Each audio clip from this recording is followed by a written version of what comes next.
नमस्कार दोस्तों। चाइना रो रहा है, यूरोप धो रहा है। क्यों बोल रहा हूं? क्योंकि चाइना की लगी हुई है वाट। चाइना की इकोनॉमी डाउन है। मैं आज एक मॉल में गया हूं क्योंकि मेरे दोस्त हैं जिन्होंने फर्नीचर खरीदना है। उन्होंने बोला कि मेरे लिए जाकर वीडियो बनाइए। उसे हाई एंड फर्नीचर चाहिए, पवन जी को। तो ही वॉज आस्किंग, उनका बजट है 50-60 लाख रुपए का। उन्होंने फर्नीचर खरीदना है। तो जो हाई एंड मॉल है उसके अंदर चला गया मैं। दोस्तों बिलीव कीजिए, पूरे मॉल के अंदर मैं अकेला था। उस मॉल के अंदर मोर देन 1000 शॉप्स हैं। एक भी कस्टमर नहीं है और लोगों ने आवाजें लगाकर मुझे अंदर बुलाया है। इतनी बुरी हालत है चाइना की। और चाइना में माल नहीं बिक रहा, ना ही इनके एक्सपोर्ट्स हो रहे हैं।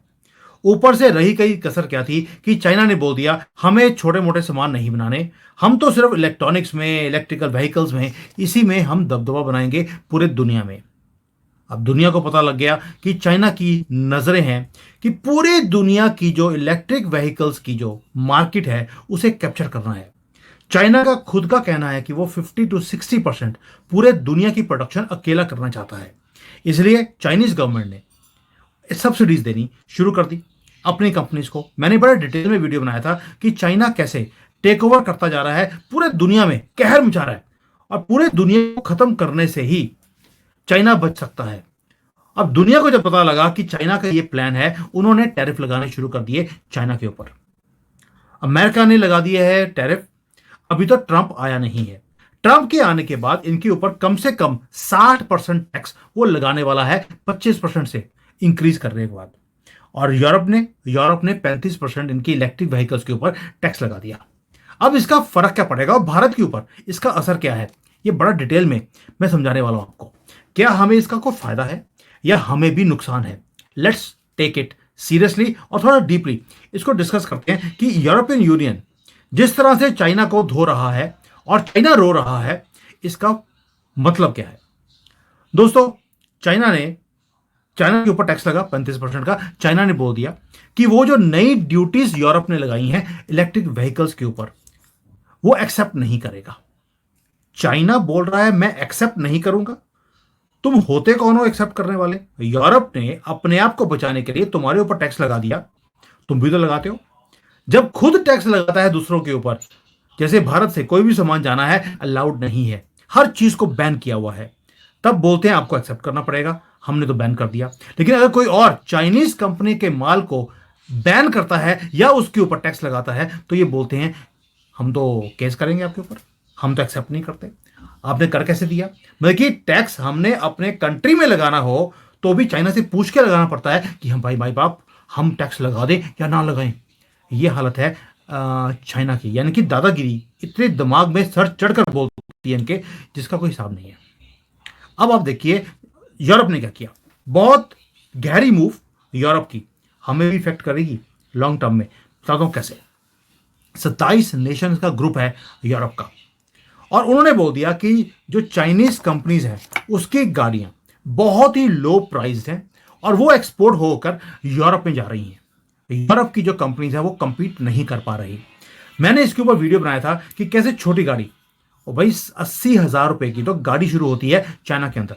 और जो नॉर्मल आपको जो इलेक्ट्रिक व्हीकल्स हैं वो 2-2.5 लाख 3 लाख की भी मिल जाती हैं, छोटी गाड़ी, मीडियम साइज गाड़ी। और जो बड़ी गाड़ी है वो 10 लाख में, 8 लाख में, इंडियन रुपीज में आपको मिल जाती है। वो गाड़ी जो भारत में 30-40 लाख रुपए की होगी वो यहां पर 8 से लेकर 10 लाख रुपए में आ जाती है। वही काम चाइना ने यूरोप में भी किया कि यही सस्ती गाड़ियां बना बनाकर, क्योंकि सब्सिडीज हैं। चाइना सब्सिडी के नाम पर 0 पैसे देता है। वो बोलता है ये तो टैक्स रिटर्न्स हैं, यानी कि सब्सिडी दे दिया इन डायरेक्ट वे से।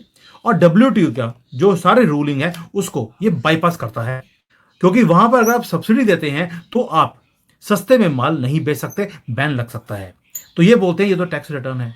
और टैक्स रिटर्न भी कितना है, 400-400% बढ़ गया है जो बड़ी बड़ी कंपनीज है चाइना की उनका। इसलिए इनका माल इतना सस्ते में आता है।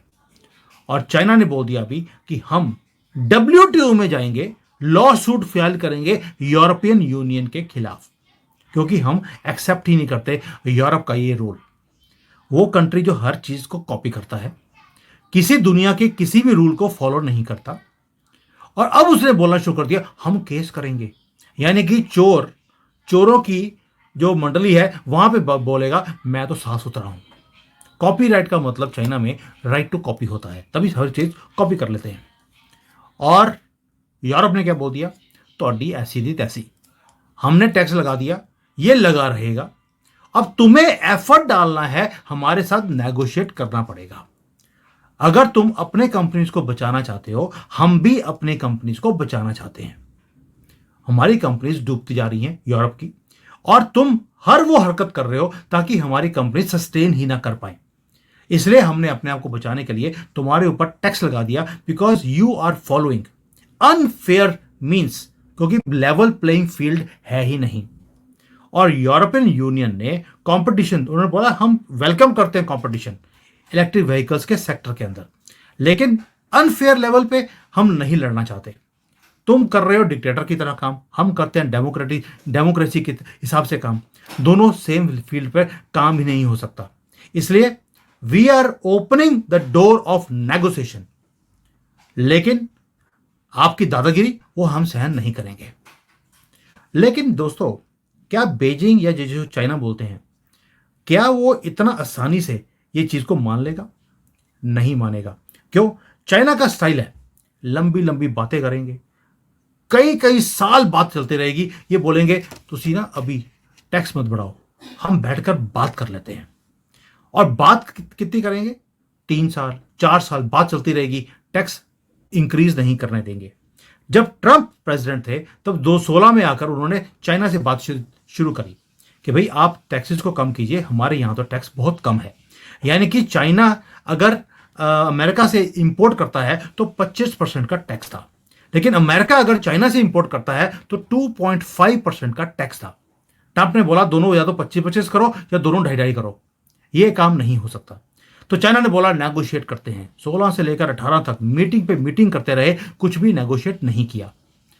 और यही काम भारत के साथ भी किया। 2020 में गलवान किया, गलवान 2024 तक चलता रहा। 4 साल नेगोशिएशन करी है। जब हम पीछे नहीं हटे तो पीछे हटे हैं। तो चाइना का स्टाइल है लंबी लंबी बातें करना। ये वेट करते हैं कि दूसरे कंट्री में गवर्नमेंट जब गिर जाएगी, नई गवर्नमेंट आएगी, तो उसके बाद हम अपने तरीके से नेगोशिएट कर लेंगे। और ये उस वक्त प्लान करते रहते हैं कि कैसे नेशनलिस्ट गवर्नमेंट को गिरवाना है। अब यूरोप के अंदर भी वही काम हो रहा है। इन्होंने बोल दिया कि भाई हमने ये प्रोविजनल टैक्स लगाया है, और बीजिंग भी यही चाहता था। और बीजिंग ने साथ में क्या कर दिया, यूरोप से जो सामान इंपोर्ट होता है, जैसे डेयरी है, पोर्क की आइटम्स है, जिसको सुअर का मीट बोलते हैं। मुसलमानों को बड़ा अच्छा लगता होगा सुनकर कि सारा सुअर का मीट यूरोप से चाइना आता है, और साथ में ब्रांडी आती है, इसके ऊपर टैक्स लगा दिया। अब होगा क्या कि जो ब्रांडी है, डेयरी प्रोडक्ट्स हैं, पोर्क है, ये यूरोप का मेजर आइटम्स हैं जो चाइना को एक्सपोर्ट होते हैं। जब इसके ऊपर टैक्स लगाया जाएगा तो यूरोप गाड़ियों के ऊपर जो टैक्स लगाया है वो थोड़ा सा कम कर देगा, लेकिन चाइना उसके बदले में इन चीजों के ऊपर जो टैक्स है उसको कम नहीं करेगा। वो ऐसे चलता रहेगा। ये है चाइना का स्टाइल। और यूरोप को डुबोएगा कौन? वो है 5 कंट्रियां ऐसी हैं जिसमें जर्मनी सबसे आगे है, जिन्होंने अपोज किया कि चाइना के ऊपर टैक्स नहीं लगाना चाहिए, क्योंकि जर्मनी के अंदर भी आपको कोई ना कोई पप्पू मिल जाता है। और 12 कंट्रियां यूरोप में ऐसी हैं जिन्होंने वोट ही नहीं डाला, क्योंकि वो चाइना के साथ अपने रिलेशंस को खराब नहीं करना चाहते थे। दोस्तों, जर्मनी बिगेस्ट इकोनॉमी है यूरोप की, और वो सबसे बड़ा ऑटोमोबाइल मैन्युफैक्चरर भी है। और इसके जितने बड़े बड़े कंपनियां हैं उन सबके प्रोडक्शन लाइंस या पार्टनरशिप्स चाइनीज कंपनीज के साथ हैं। इसलिए उसने एब्सटेन किया कि चाइना के ऊपर टैक्स नहीं लगाना चाहिए। और मुझे ऐसा लगता है आगे जाकर चाइना ने एक ही काम करना है, आहिस्ता आहिस्ता इन कंपनीज को अपने पाले में करना है, और इनको बोलना कि भैया आप टैक्स कम कराओ और मैं आपको ये फायदा दूंगा। और ये कंपनीज वही काम करेंगी। बेल्जियम उसमें सबसे आगे है। बेल्जियम ने क्या किया, वही राहुल गांधी वाला काम, कि जैसे ही वो अपने सत्ता में आता है, चाइना बढ़ना शुरू होता है, पाकिस्तान अमीर होना शुरू होता है, कांग्रेस भी अमीर होनी शुरू होती है। अल्टीमेटली पता नहीं क्यों, मुझे आज तक समझ नहीं आया, बेल्जियम का भी वही हाल है। बेल्जियम ने, जब यूरोप ने टैक्स लगा दिया है, बेल्जियम ने अपनी इंपोर्ट्स चाइना से 17% इंक्रीज कर दी है। उधर से यूरोप में जर्मनी लगा है कि कैसे चाइना को बचाया जाए। दोस्तों, यही होता है कि यूरोप चाहता है कि इसको नीचे लगाया जाए, और इसको लगाने का सबसे बड़ा काम किया नई प्रेसिडेंट ने, जिसका नाम आपको पता होगा, उर्सुला लेयन। उसने क्या किया, उसने बोला कि हम इन्वेस्टिगेट करेंगे चाइनीज ईवी इंपोर्ट को, कि ये वहां पर इतना इतना जो ये दे रहे हैं, बेनिफिट्स दे रहे हैं, उसके कारण हमारी कंपनीज को बेनिफिट नहीं हो रहा। और it's a very big win, बहुत बड़ी जीत है ये लियन के लिए। लेकिन एक ही उसमें अगर कोई जिसको बोलते हैं कि ब्लैक लाइन है, वो है लॉस फॉर जर्मनी और जर्मनी की ऑटो इंडस्ट्री को। बस एक ही चीज़ है जिसके ऊपर अब चाइना प्ले करेगा। मैं क्यों बोल रहा हूँ चाइना प्ले करेगा, क्योंकि चाइना का मतलब है डिवाइड एंड रूल। वो अब जर्मनी को, बेल्जियम को, जो ऐसी कंट्रीज हैं जो चाइना को सपोर्ट करती हैं, उन्होंने इस वोटिंग में भी चाइना को सपोर्ट किया। 12 कंट्रीज हैं जिन्होंने एब्सटेन किया। इनको अपने डिवाइड करके अपने पाले में लेकर ये पॉलिसी को चेंज करवाएंगे। वो लॉन्ग टर्म गेम है, शॉर्ट टर्म में तो चाइना की वाट लगने वाली है और लग भी गई है, इसलिए चाइना रो रहा है। दोस्तों एक चीज और भी है, अगर चाइना ने मेजर कंसेशंस यूरोप को नहीं दिए तो चाइना की जो इलेक्ट्रिक व्हीकल्स की इंडस्ट्री है वो डूब जाएगी। चाइना के अंदर ऑलरेडी 137 से 34 गाड़ियां बनाने वाले कंपनियां हैं। सिर्फ 2 कंपनीज हैं जो प्रॉफिटेबल है, बाकी सब लॉस में आ चुकी हैं जब से यूरोप ने और अमेरिका ने इनके ऊपर टैक्स लगा दिया है। अब अपने आप को बचाने के लिए they have to do something significant. सिर्फ बातों से और प्रोमिस से अब चाइना काम नहीं कर सकता। दुनिया को पता लग गया ये डिवाइड एंड रूल का काम करते हैं, जैसे अमेरिकन और यूरोपियंस करते हैं। इसलिए जो चाइना है उसे क्या करना पड़ेगा, उसे या तो जर्मन्स को छोड़ना पड़ेगा, क्योंकि दे वर डिपेंडिंग ऑन जर्मनी, कि जर्मनी यूरोप का सबसे बड़ा कंट्री है, ये हमें बचा लेगा। लेकिन जर्मनी भी चाइना को नहीं बचा सकता। अब चाइना को बचाने के लिए एक ही कंट्री रह गया है, वो है चाइना इटसेल्फ। यानी कि चाइना को अगर बचना है, उसे अपने आप को बचाने के लिए दुनिया के साथ चलना पड़ेगा, ना कि दुनिया के अगेंस्ट चलना पड़ेगा। और सारी दुनिया को इन्होंने अपना दुश्मन बना लिया है। अब दोस्ती किसी के साथ नहीं है। दोस्ती है तो पाकिस्तान जैसे रोग कंट्रीज के साथ, नॉर्थ कोरिया के साथ, ईरान के साथ, लीबिया के साथ, सीरिया के साथ और हमास के जानवरों के साथ। जब दोस्त आपके ऐसे हों तो आपका डूबना तो तय ही है। तो चाइना का जो ये सारा कबाल जो उन्होंने खड़ा किया है, वो ताश के पत्ते की तरह गिरता हुआ मुझे दिखाई देता है। ताश के पत्ते का क्यों बोल रहा हूं, क्योंकि जिस तरह से यूरोप ने टैरिफ लगाए हैं, अब जाकर ट्रंप अगर जीत गया तो वो भी इनके ऊपर टैरिफ लगाने वाला है। मोदी जी ने पहले से ही इनको टाइट किया हुआ है। उसके बाद चाइना जाएगा तो कहीं जाएगा कहाँ। अपने आप को बचाने के लिए एक ही काम करना पड़ेगा, उसे युद्ध में जाना पड़ेगा। और युद्ध में जाने के लिए, धकेलने के लिए ऑलरेडी अमेरिका उसे सुइयां चुभोता जा रहा है ताइवान में। भारत के बॉर्डर से तो पीछे हट गया, लेकिन क्या दुनिया के बॉर्डर से वो हट सकता है, जहां पर उसने सभी जो कंट्रीज हैं, वो यूरोप हो, अमेरिका हो, अपने आसपास की जितनी कंट्रीज हैं, सबके साथ चाइना ने पंगा लिया हुआ है। और ट्रंप आते ही is going to the buckle against him.